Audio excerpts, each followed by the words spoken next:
Alright, here we have the next build on the list. This is a Battlemage, right? This is the Spellscourge Battlemage Devastation Physical Battlemage.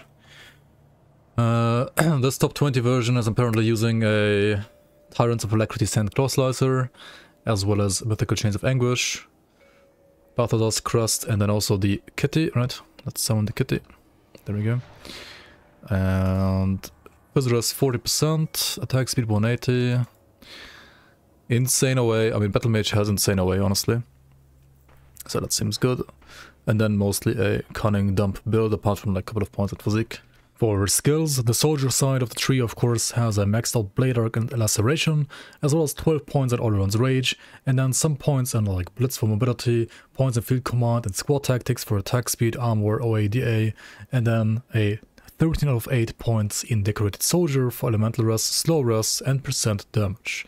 Arcana's tree, of course, has the maxed out Devastation, since this is a Spellscourge build which is focused around Devastation and Blade Arc as your two main abilities, and then of course a maxed out Mavens for the percent absorption, as well as 12 points Overload for offensive ability and 8 points in elemental balance for crit damage. You can then put up to 7 points at the Mirror of Eroctes for, like, you know, that sweet cooldown reduction to your like absorption spell, and also up to 10 points in nullification to be able to nullify yourself more often from debuffs and to remove buffs from enemies. Then of course you always want like 12 out of 12 points in a focus for offensive ability, and then a couple like 1 pointers to like Arcane Will, Alacrity, and Fabric of Reality. Let's start out by first doing Ravager, then Kala, then SR 80 to 81, and then Crucible 150 to 170 naked as well. Yo, Grey Maybe, welcome back.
Wait, how did it take so much damage earlier? Seems fine now.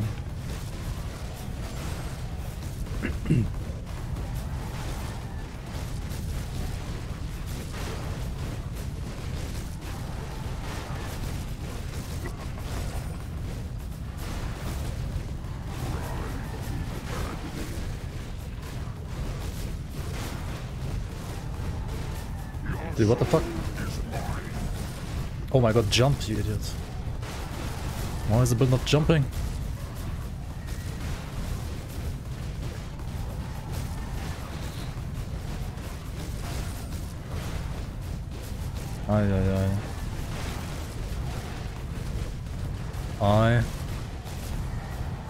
Okay.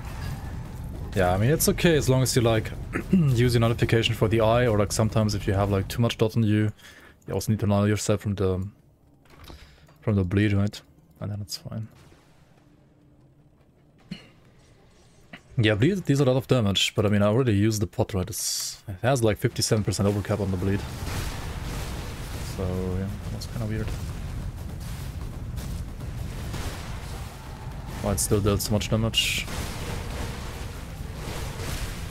I mean, I guess if you get like sundered and then get hit by the bleed, right, you just take a lot of damage for the entire duration of that bleed. That's kind of just how it is.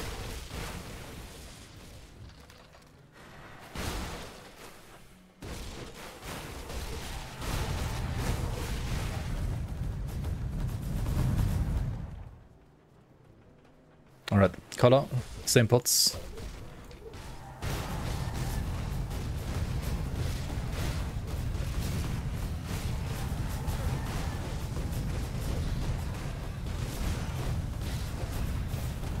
This build has like a leech problem or something.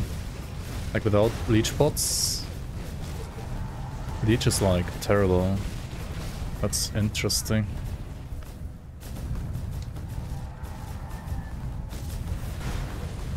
I mean, they also nerfed the leech on Devastation, right?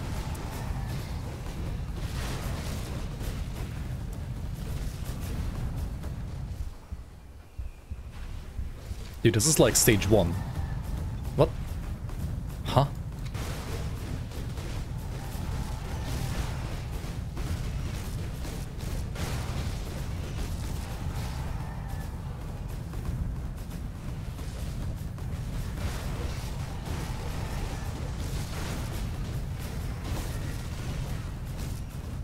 Oh shit.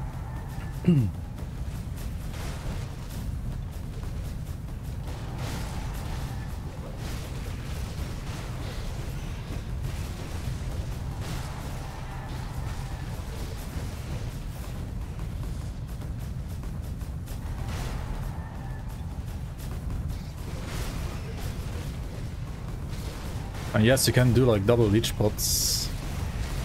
But they like have such short duration. It's kind of cheesy.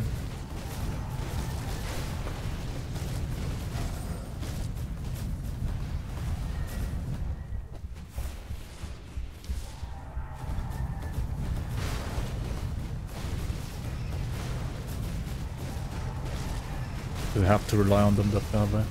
I mean, they do make like the life of every like leech-based build a lot easier.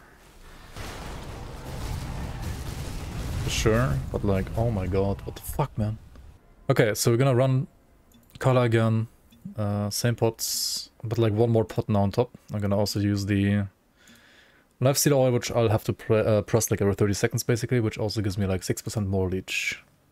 This is something that the other builds didn't have to use, but this build seems really, really bad with the leech, so... And to be fair, it doesn't have like that many buttons on the bar, so... Using this on top seems reasonable.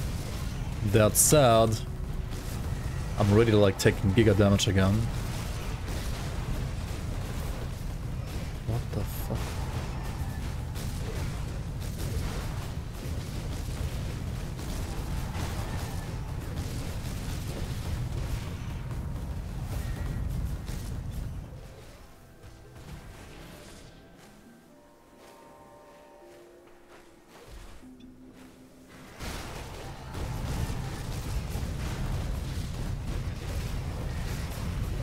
I could play around tiny spell proc. Which one is it even? This one? No. Where's the, which one's the build? No, is it like in the debuff section?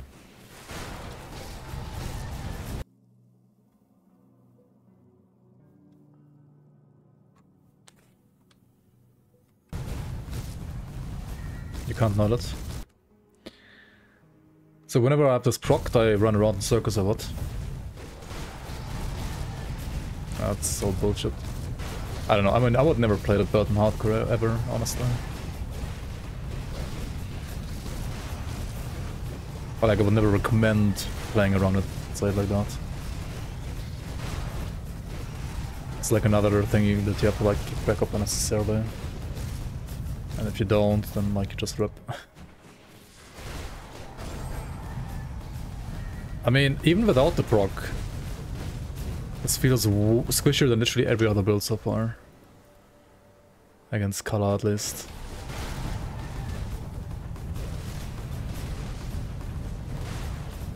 Like what the fuck, dude?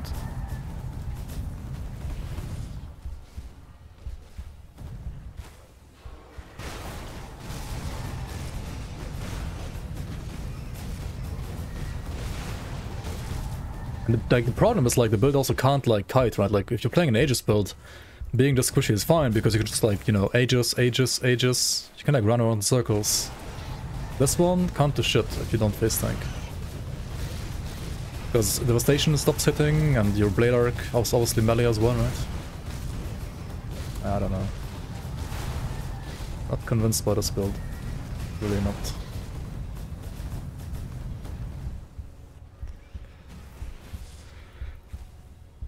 I mean, others were like a lot more convincing than this.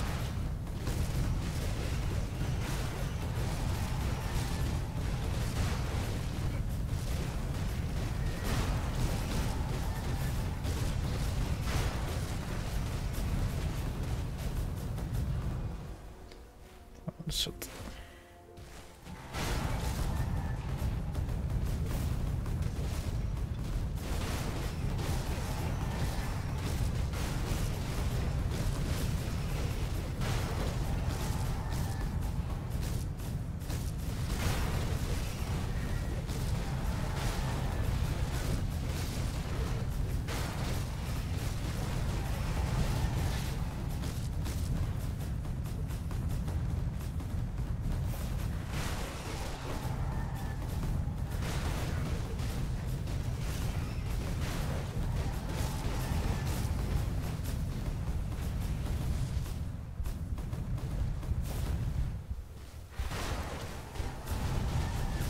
And the thing is, like, it's not even fast. The spell is slow as fuck as well, like kill time wise, I think.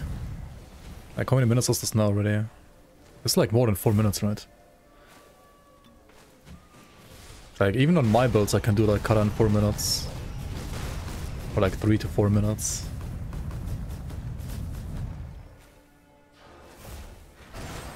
And none of them usually feel that squishy, or you can just kite with them. Well, that was stupid. Oh my fucking god, dude, are you kidding me? I'm just like stuck in the loop where like whenever you engage her, she always does the thing. Holy shit, it's taking so much damage from the sands as well. This has like good armor and Fizz though, I don't even get it.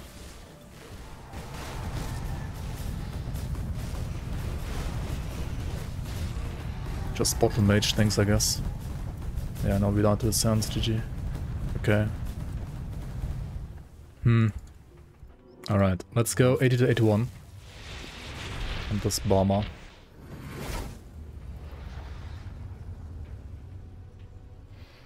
I don't know if it's the 2% leech nerf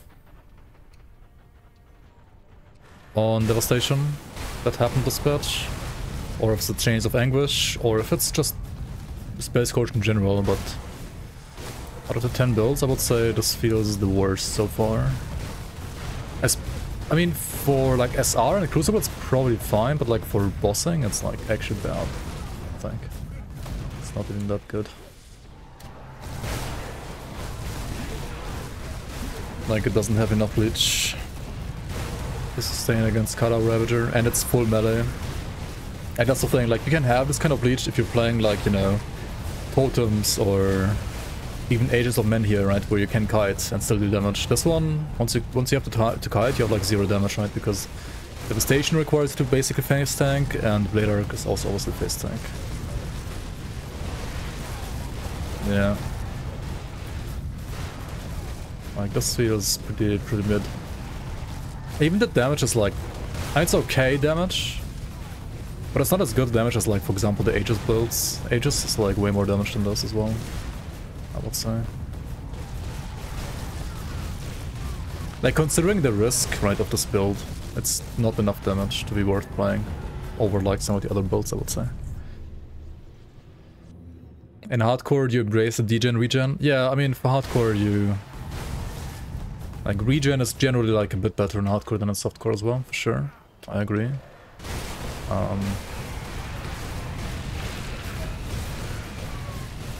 Because it does give you like another window of like safety where you can like quickly disengage and like just regen up again.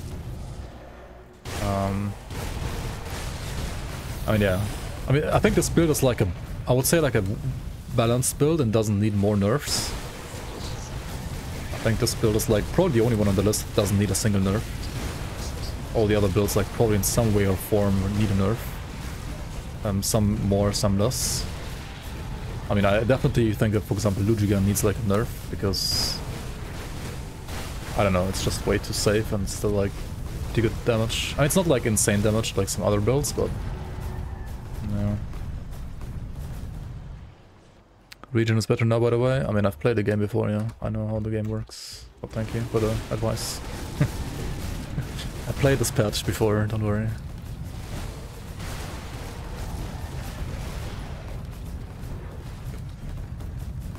And ultimately, like, for softcore, like, 100% damage, right?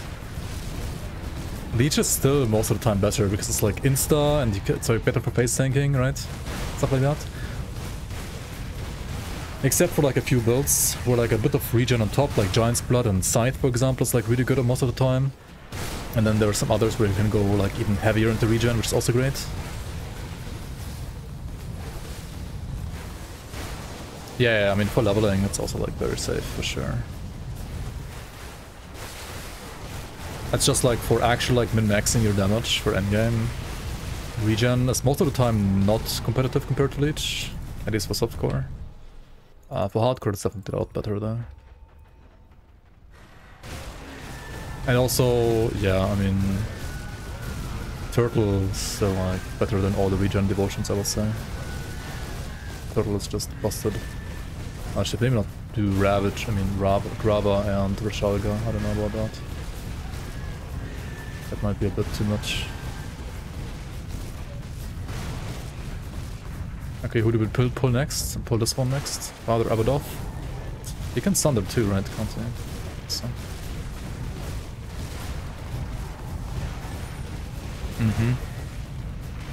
Oh shit, we also pulled Fabius now, GG.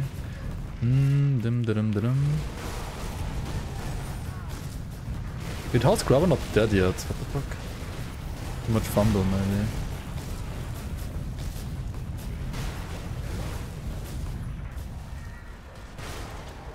There we go. He dead. He is dead.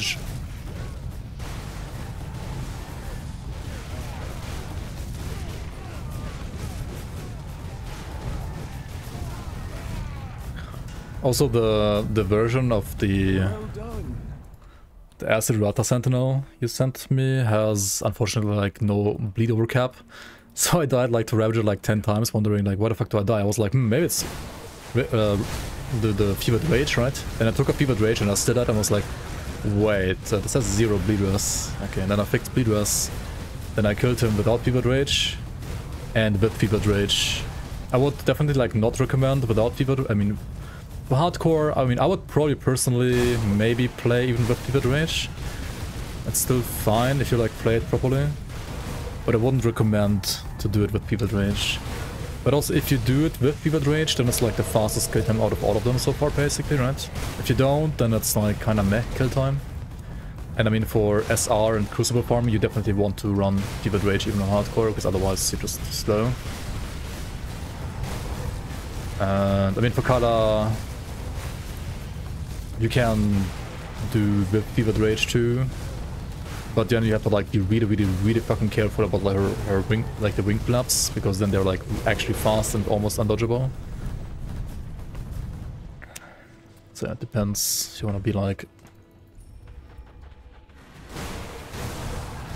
I mean, for farming content like SR and Crucible, you still have to run Fevered Rage in my opinion in hardcore, because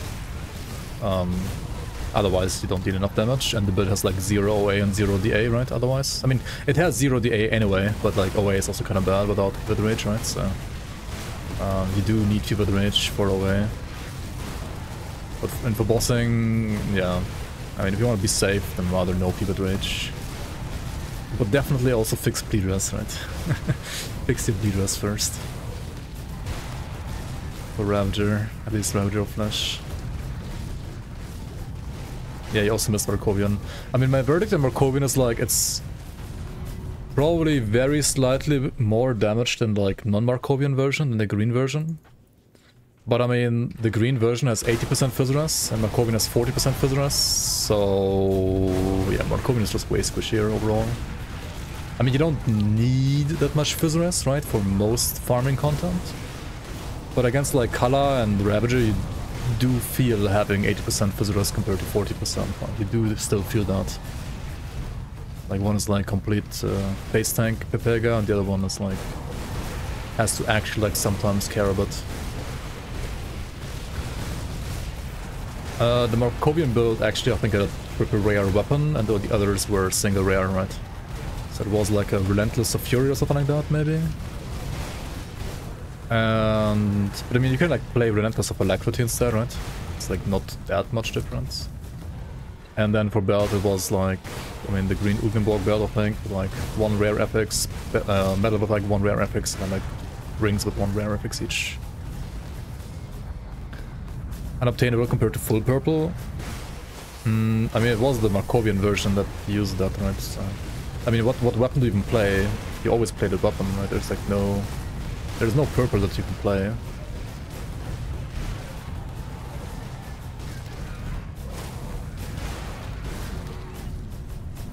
You can, I mean, in the base game, right, you just go to Ancient Grove and vendor farm it. It's the Barwell weapon.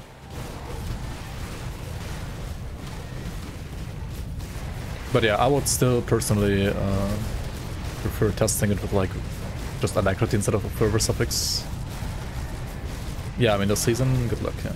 I mean, the season you can, I guess, just like reroll epics.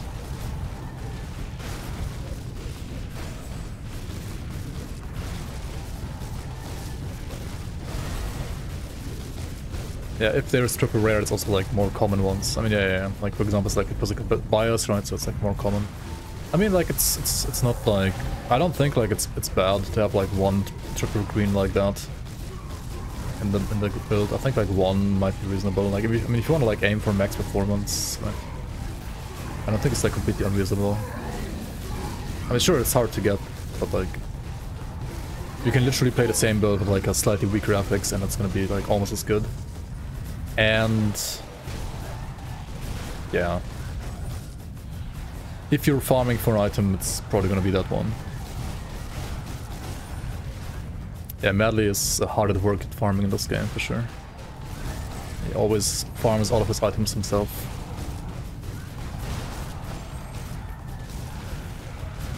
Definitely. He would never use DD Stash ever again. Well done. Well done! Okay, I mean, for SR, that seems fine. That seems still totally fine for SR. I mean, I didn't expect it to be worse for SR. I would have to like properly compare the timers that I have for SR for all the builds a bit, to like gauge them a bit better, because most of the builds seemed like very fine for like SR or Crucible. Some like a slightly squishy or like slightly tankier, but otherwise like always fine. Okay, let's try Crucible 150 to 170 again here as well, naked on this Bama, on this Spellscourge Battlemage. I don't think changing the weapon to yellow-green MI makes a noticeable difference. It will make a difference, but a very slight one. But it will make a difference for sure.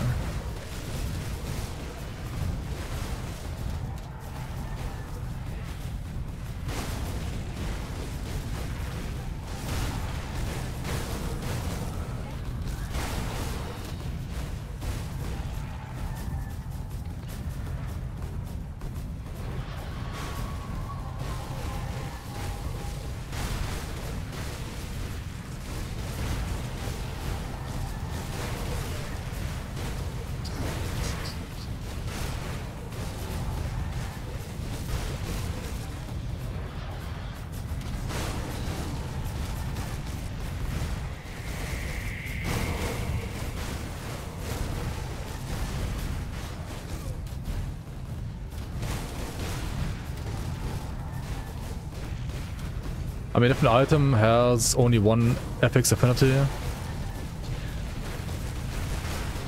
like damage affinity, then getting the rare for that is not super uncommon. If it's like a dual damage affinity item, then it's a lot harder.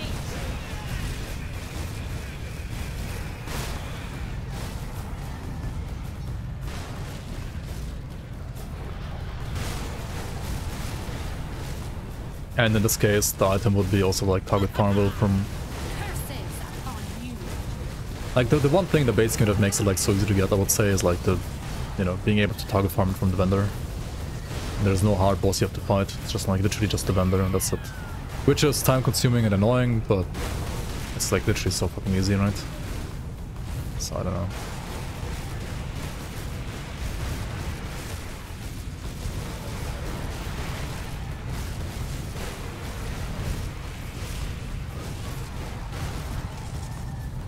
Yeah, I mean, but I mean, they're obviously like considering base game, right? They're not like making a list for the season where we're like removing the vendors to have like triple rares. Because we as a season team think vendor farming is bullshit. I mean, you might not think that, but most of us believe it's kind of lame. That's why we removed it. Or that's why we made like those vendors to be only able to give you like triple rares. I have a chance to give you triple rares like the first time you enter a dungeon, and then when you reset it, it will never ever give you triple rares again. So in the season you would have to like rerun the entire dungeon to vendor farm, which is like not efficient at that point anymore.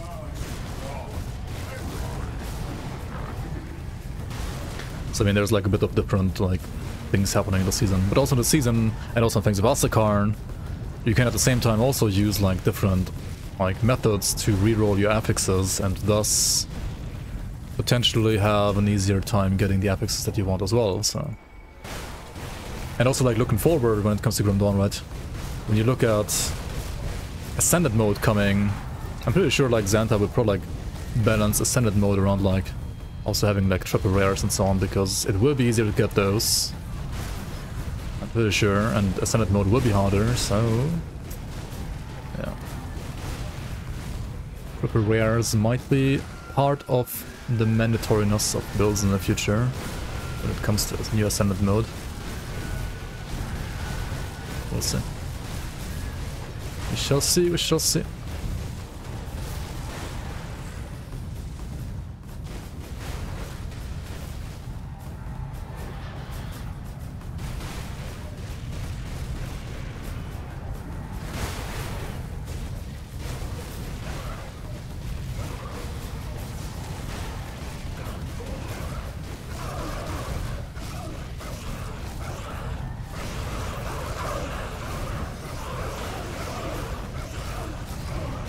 The edition comparison is legendary versus green item. Yeah, but there is no legendary item for this build, right? So like, I mean, there are legendary items for other builds. Those are also like, most of them are at least like just weaker. Like, I don't think like any build in the top 20 like doesn't require at least like one green, for example. That's like actually top 20, you know. No, the Markovian version uses a green weapon. I mean, that's what literally I said. I mean, I don't know if you're not listening, then I can't help you, but the Markovian version is using a triple rare green. The non-Markovian version is actually, I think, using a single rare green.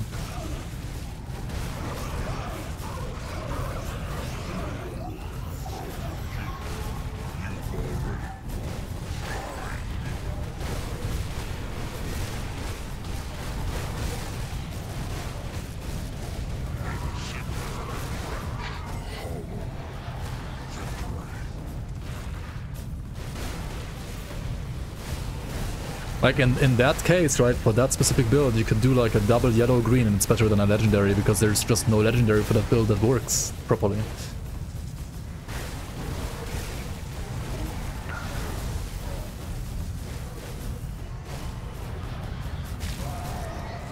We own that Markovian is a purple set, yeah, but it has no weapon. It's a set without a weapon. Dude, what the fuck?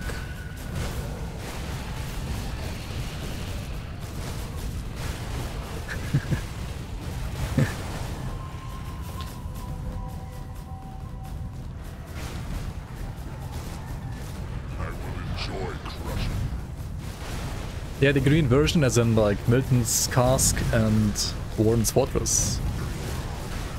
Right, the one that basically uses no purples. But both of them use the same weapon. That's what you're talking about? Yeah, but none of those are triple rare. All of those are like single rare in that build. Oh my god, fuck.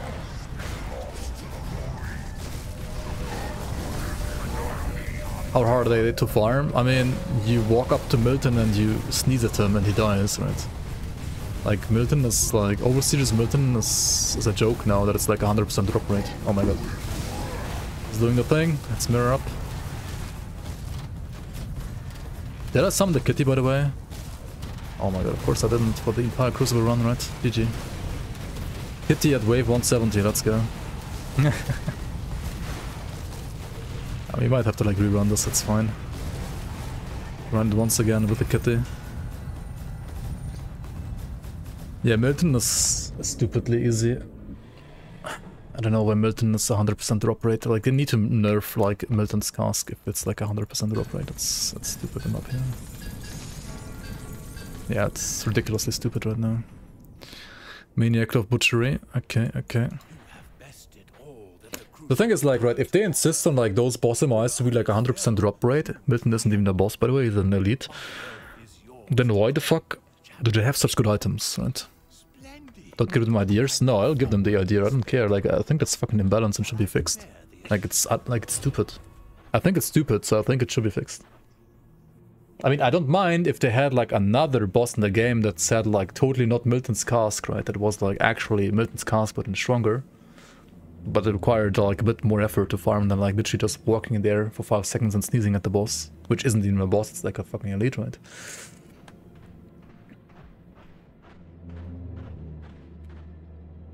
Yeah, I mean, I wouldn't be testing these builds if I wouldn't think that like generally like the gear on them is reasonable. Like Tyrants of Alacrity, Devastating of Readiness, Devastating of Ruin. The one I personally have the most problem with is always like the Chains of Anguish, because I would never play a Chains of Anguish build in hardcore ever. But it's still like doable. Single rare FXMIs can be super hard to farm in some cases. I mean, yes and no, but like usually these always also have like, you know, like bias, right? This one has like physical bias, physical fire bias, this is like physical fire bias. Like the Gargoyle Ring is the hardest here to farm by far. But even as hard as it is to farm, like a Devastating of Readiness, like eventually you will get it, right? That shoulder piece thingy, yeah, I mean that's like... They're not using any of those items in this build so far, like in the build so far. Like those shoulder pieces are bullshit, I don't know what they were thinking with those. You have bested all that the Crucible has. Yeah, people say like double rare MIs or triple rares, it's like the same. Like if it's like a rare base or MI base, plus rare prefix, plus rare suffix is a triple rare. So stoked for Fangs of Astakarn, can't wait. Actual FX reroll. Yep, it's gonna be fun, it's gonna be nice. My Deathstalker hasn't been summoned. Yes, indeed, it was not summoned. Alright, we're gonna restart at 150 here again. And since I again forgot to resummon, like, to summon my Stalker until like wave 70 in the first run, we're gonna run 150 to 170 again here, naked, on this Battlemage. Let's go.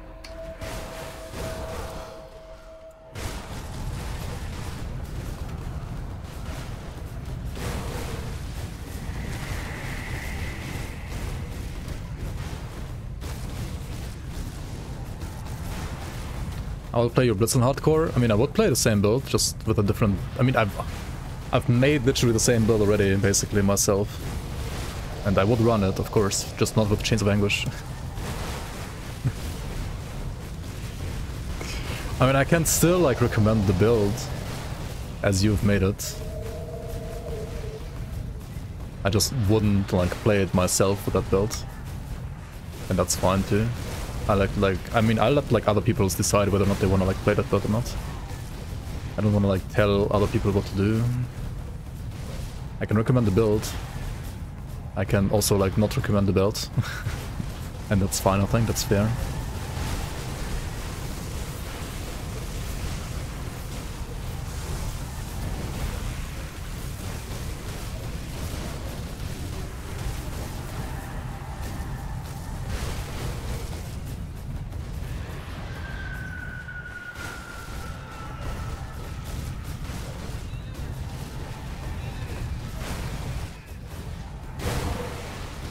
You can't nullify the debuff, you can't remove it by unequipping it either, no. I don't think so. Madly is clueless, he doesn't know the pastas. He doesn't know our yummy pastas. Can you null the debuff? Yeah, no, you can't.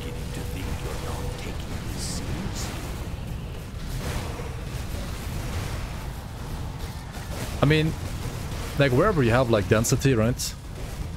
The devastation is still great in my opinion. Like for arena, I mean for Crucible or SR, I think this build is totally fine.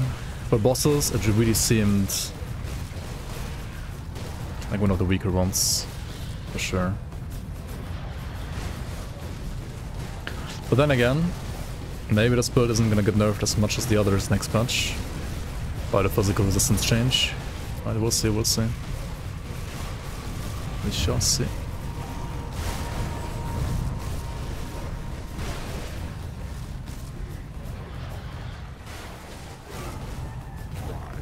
Oops.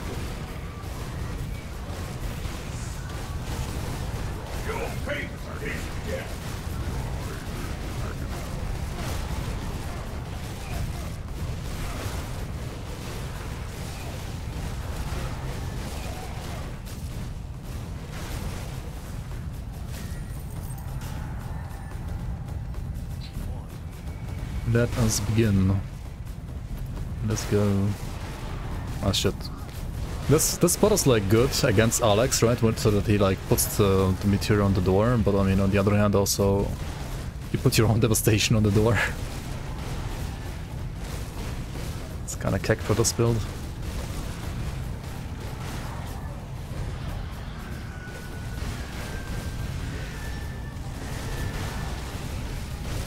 Yep. We're getting doored here. Wrecked by door.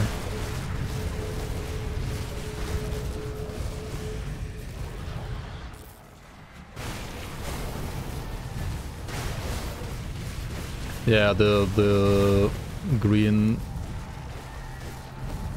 Blitz Warlord can definitely afford it. Because it has 83% fizziness. Just kinda hilarious.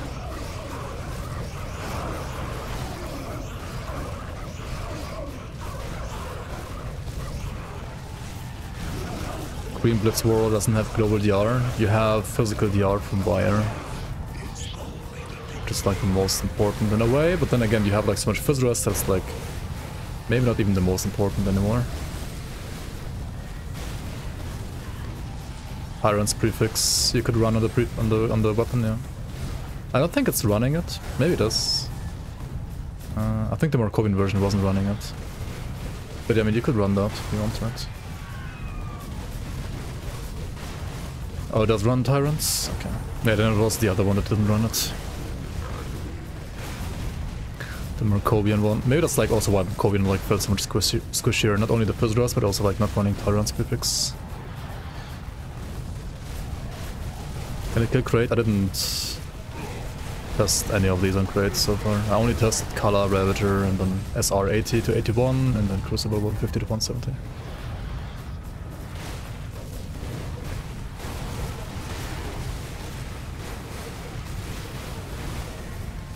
Maybe I should like test Smoke Dragon too in all of them. I mean Lokar is gonna be obviously easy in all of them. No need to test that. And I mean Bourbon clones are even easier now, so. Real bosses like Aranea and Moira. And Garia.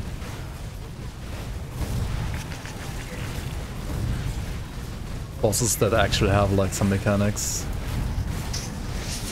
And aren't like completely easy.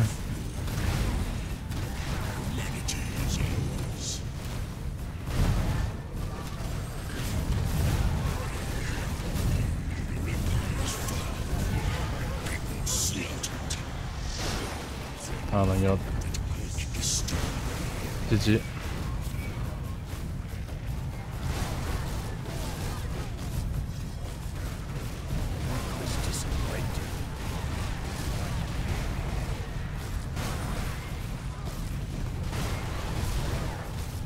Iron Maiden blocks you.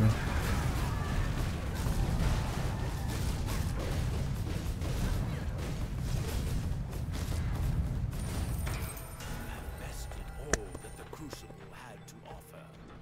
Where others GG. But yeah, I mean, we're not rating these builds based on seasonal content. We're rating them by base game content. So. Bama, good AoE, good for Crucible and SR for sure. Bosses, yeah, could be better. Thank you so much for watching. Remember to check out and expand the description below for Grim Trolls links and related playlists. Shout out to all of my supporters on Patreon, YouTube and Twitch. Without you guys, this channel wouldn't even exist. If you are new to this channel and you like my content, feel free to like, subscribe and head over to my Patreon to support me. All of your support will be used to create more Grim Dawn guides on YouTube like this, as well as additional Grim Dawn content for the upcoming community seasons. If you haven't heard of or played a community season yet, you can do so at any point, even when it's offline, via the website grimdawnleague.com. I hope you enjoy the content and I'll see you around on the next one.